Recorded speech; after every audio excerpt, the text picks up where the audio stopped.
Most welcome my student. How are you? Are you fine? Thank you. अच्छा रहना चाहिए, स्वस्थ रहना चाहिए और मस्त रहना चाहिए, राइट। आज हम लोगों की चर्चा का विषय है मोल की अवधारणा से संबंधित आंकिक प्रश्न। मोल की अवधारणा से संबंधित आंकिक प्रश्न। बेटा देखो, इसमें 10-12 एग्जाम्पल आपके सामने हैं और इनको अगर ध्यान से समझ लिए तो नियर अबाउट सभी न्यूमेरिकल एग्जाम्पल आपके सॉल्व हो जाए। तो एक एक करके चर्चा करते हैं। पिछले वीडियो में हम आप लोगों के सामने मोल की अवधारणा पर चर्चा किए थे कि मोल क्या है और मोलर द्रव्यमान क्या है और एसटीपी या एमटीपी पर मोलर आयतन क्या होता है। इन बिंदुओं पर चर्चा हुई थी।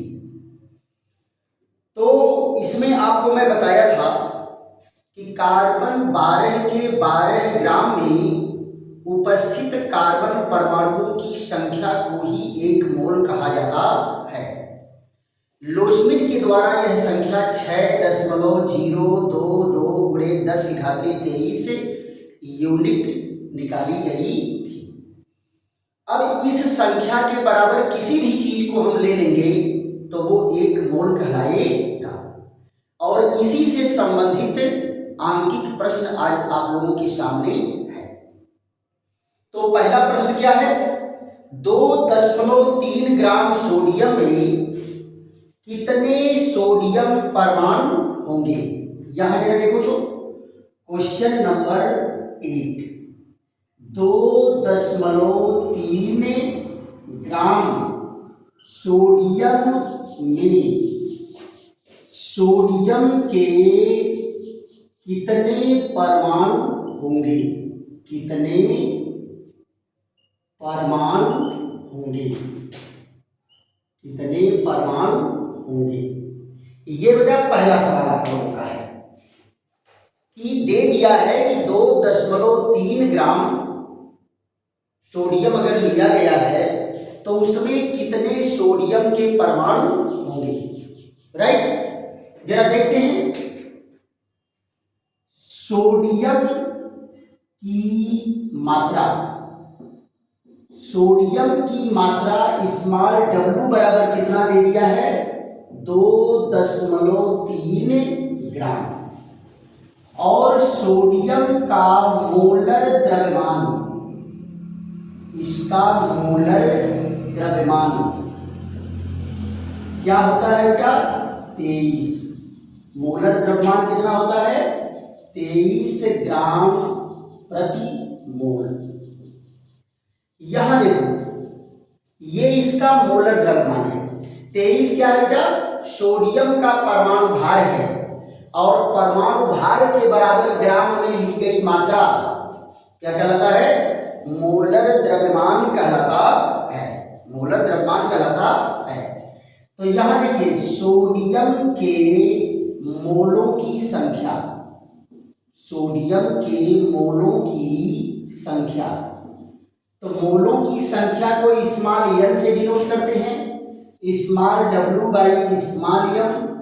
तो 2.3/23 बराबर 0.1 और 0.1 को क्या लिख सकते हैं? 10⁻⁻1। 10⁻⁻1। क्लियर? अब आप जरा देखो, आपको मालूम है कि एक मोल में कितने सोडियम होते हैं? एक मोल में कितने सोडियम होते हैं आपको मालूम है। क्या कहेंगे? चूंकि एक मोल सोडियम में सोडियम परमाणु कितने होंगे बेटा? 6.022 × 10⁻23। इसलिए 10⁻⁻1 मोल, 10⁻⁻1 मोल में सोडियम परमाणु कितना होगा? 6.022 गुणे 10 के घाते 23 और गुणे 10 के घाते -1। तो देखो बेटा ये प्लस के पावर है, ये माइनस के पावर है, तो पावर घट जाएगी कि नहीं घट जाएगा। यहाँ देखो 6.022 गुणे 10 के घाते 22 सोडियम परमाणु, 22 सोडियम परमाणु। यही बेटा आपका आंसर है। देखो कितना पीटी भर का छोटा सा सवाल था।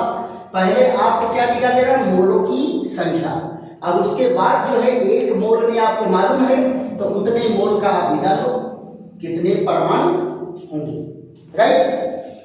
दूसरा सवाल है 0.5845 ग्राम सोडियम क्लोराइड में क्लोराइड आयनों की संख्या कितनी होगी, है ना। यहां देखो दूसरा प्रश्न क्या है सामने, क्वेश्चन नंबर 2। क्वेश्चन नंबर 2 में क्या कहा गया है, 0.5845 ग्राम सोडियम क्लोराइड में क्लोराइड आयनों की संख्या, क्लोराइड आयनों की संख्या क्या होगी, क्या होगी, आयनों की संख्या क्या होगी। आप यहां जरा देखो दूसरे प्रश्न में क्या कहा गया है कि इतने ग्राम सोडियम क्लोराइड दिया गया है, तो सोडियम क्लोराइड का पहले मोलर द्रव्यमान निकाल लीजिए, अणुभार निकाल लीजिए सोडियम क्लोराइड का। तो यहां देखिए सोडियम क्लोराइड का अणुभार, अणुभार कितना होता है, Na पॉजिटिव और Cl नेगेटिव। तो इसका होता है 23 और इसका होता है 35.45, तो कितना हो जाएगा 58.45। तो यही क्या होगा, यही इसका मोलर द्रव्यमान होगा, सोडियम क्लोराइड का मोलर द्रव्यमान। मोलर द्रव्यमान माने क्या होता है, अणुभार के बराबर ग्राम में ली गई मात्रा, ये 58.45 ग्राम पर मोल। अब आप जरा देखिए, आपको मोलों की संख्या निकालना है, सोडियम क्लोराइड के मोलों की संख्या निकालना है। तो क्या हो जाएगा, small w by small m, और ये क्या होता है बेटा स्मॉल n। तो क्या हो जाएगा 0.5845 बटे 58.45, ये कट के कितना आ जाएगा 0.01। इसका वैल्यू कितना होता है बेटा, अगर घात में लेंगे तो -2 हो जाएगा, घात में क्या जाएगा -2। अब आप जरा बताओ, हम इनको आयनित करते हैं, इनको आयनित करते हैं NaCl, तो आयनित होकर के क्या देगा, एक Na पॉजिटिव और एक Cl नेगेटिव। तो ये देखो 10 के घाते -2 है, तो ये भी 10 घाते -2 हो जाएगा, ये भी 10 घाते -2 हो जाएगा। तो क्या होगा, क्लोराइड के मोलों की संख्या, क्लोराइड के मोलों की संख्या कितनी हो गई 10 घाते इतना मोल। अब आप जरा देखो क्या कहेंगे, चूंकि 1 मोल क्लोराइड में क्लोराइड आयनों की संख्या, क्लोराइड आयनों की संख्या कितना होगा है 6.022 गुणे 10 के घाते 23, 10 घाते 23, इसलिए 10 के घाते -2, 10 घाते -2, तो क्या हो जाएगा 6.022 गुणे 10 के घाते 23 गुणे 10 घाते -2, तो 2 घात घट जाएगी, प्लस में से माइनस घात घट गई, तो 6.022 गुणे 10 के घाते 21 क्लोराइड आयन, इतने क्लोराइड आयन होंगे। तो देखो बेटा ये भी सवाल क्या है, आसान है कि नहीं है। सबसे पहले हम लोग क्या किए, मोलों की संख्या निकालिए, फिर इसको आयनित करके क्लोराइड के मोलों की संख्या निकालिए। अब क्लोराइड के एक मोल में मोल की संख्या तो फिक्स है, कितना, अवोगाड्रो संख्या के बराबर। तो एक मोल में अगर इतना है तो इतने मोल में कितना होगा, इतने मोल में कितना होगा, ये आराम से कैलकुलेट कर लेंगे। क्लियर? तो इसको आप लोग नोट कर लीजिए, स्क्रीनशॉट ले लीजिए, फिर अगले सवाल पर चलते हैं।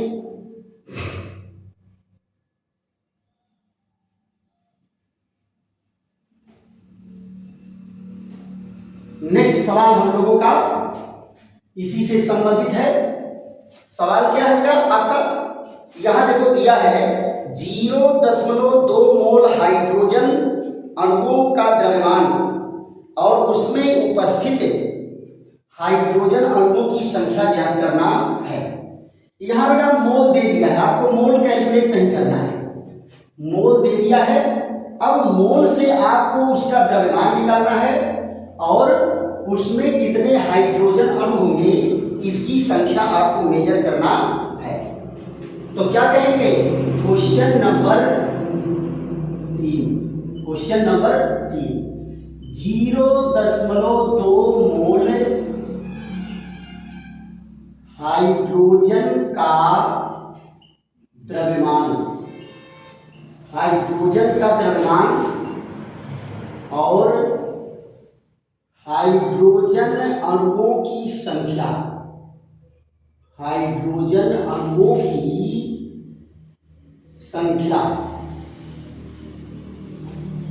ज्ञात कीजिए, संख्या ज्ञात कीजिए। ये देखो तो क्या कहा बेटा, 0.2 मोल आपको दे दिया है, फिर आपको क्या निकालना है, मोलर द्रव्यमान निकालना है। और पहले मोलर द्रव्यमान मेजर करेंगे, फिर उसके बाद द्रव्यमान अपने आप मेजर हो जाएगा। जरा देखो सबसे पहले हम लोग क्या करते हैं, ये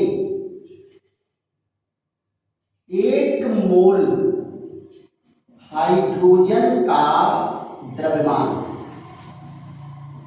द्रव्यमान बराबर क्या होगा, मोलर द्रव्यमान, मोलर द्रव्यमान।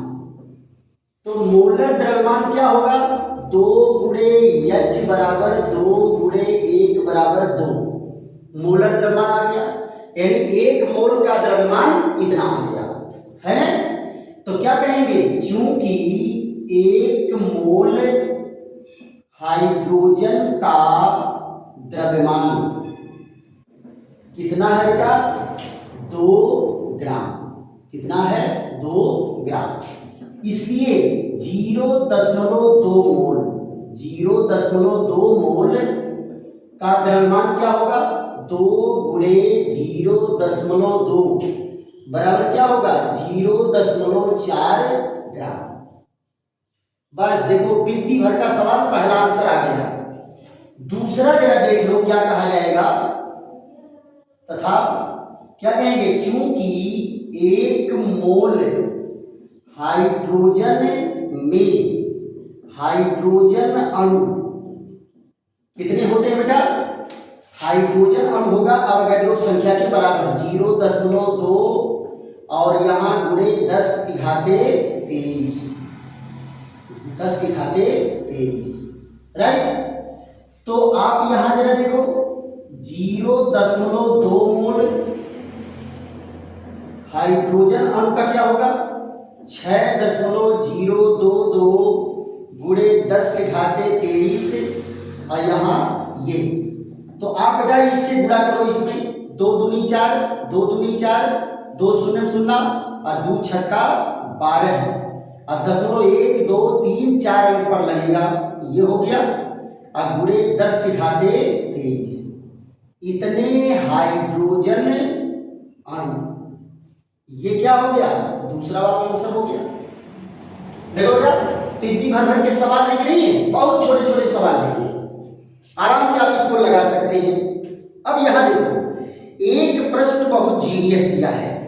क्या दिया है?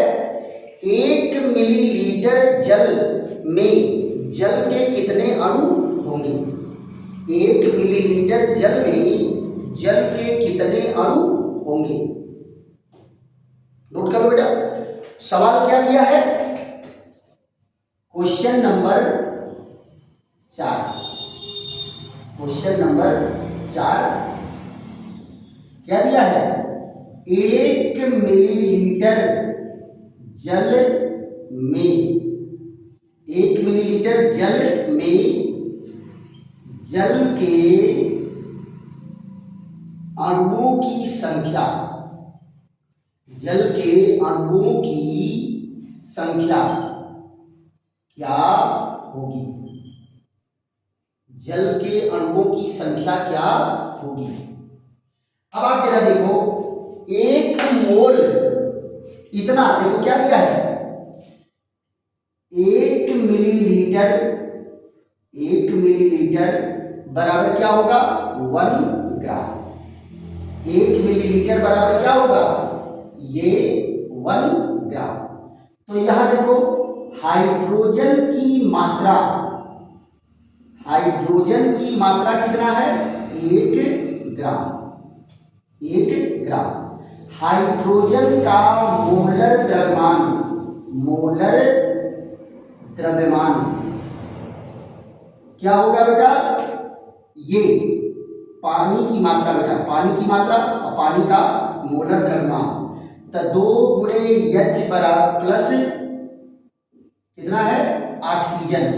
तो 2 गुणे 1 और 16 कितना हो जाएगा? 18। फिर यहां देखो, H2O के मोलों की संख्या, मोलों की संख्या बराबर क्या होगा? Small w by small m। तो 1/18, 1/18। इनको इसी रूप में लिख दीजिए। क्या कहेंगे? चूंकि 1 मोल, चूंकि 1 मोल H2O में, H2O के अणु